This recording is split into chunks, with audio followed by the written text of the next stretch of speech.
चितळे बंधू.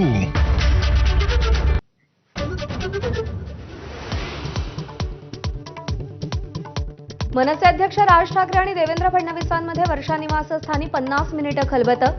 मुंबईतील वाहतुकीसंदर्भात चर्चा झाल्याची ठाकरेंची माहिती.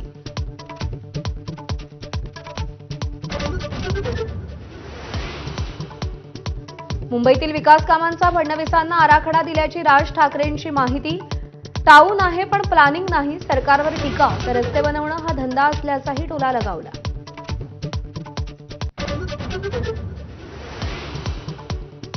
बेस्ट पतपेढी निवडणुकीतील पराभवावरून ठाकरेंची शिवसेना आणि मनसेचं एकमत. या छोट्या गोष्टी असल्याची राज ठाकरेंची प्रतिक्रिया, तर निवडणूक गांभीर्यानं घेण्यासारखी नाही, राऊतांचं वक्तव्य.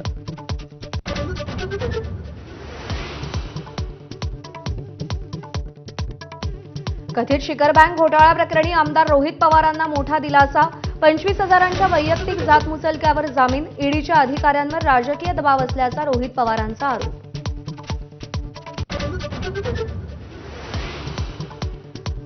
तत्वाकरता आणि विचाराकरता मरण्याचीही माझी तयारी. सद्भावना रॅलीत बाळासाहेब थोरातांचा आक्रमक पवित्रा. वातावरण कोण बिघडवतंय? अमोल खताळ आणि संग्राम भंडारेंवर अप्रत्यक्ष निशाणा.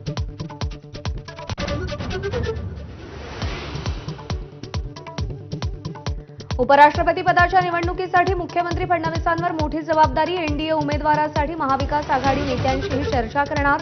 उद्धव ठाकरेंना फोन गेल्याची राऊतांची माहिती.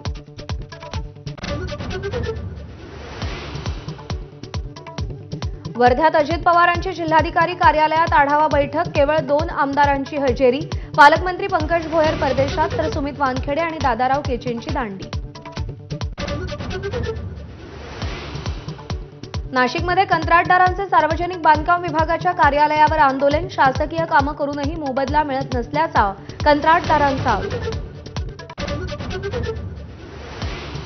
सुनेत्रा पवारांची संघाच्या राष्ट्रसेविका समितीच्या बैठकीला हजेरी. कंगना रनौत यांच्या निवासस्थानी भेट. पत्नी कुठे गेली याची माहिती नसते, याबाबत विचारेन, दादांची मिश्किल प्रतिक्रिया.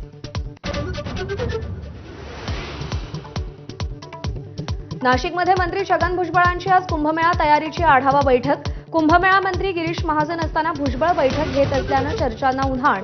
आढावा घेतल्यास हरकत काय? अजित पवारांचा सवाल. इंडिया आघाडीचे राष्ट्रपती पदाचे उमेदवार बी सुदर्शन रेड्डींकडून उमेदवारी अर्ज दाखल. राहुल गांधी, खरगे, अखिलेश यादवांसह महत्त्वाचे नेते उपस्थित.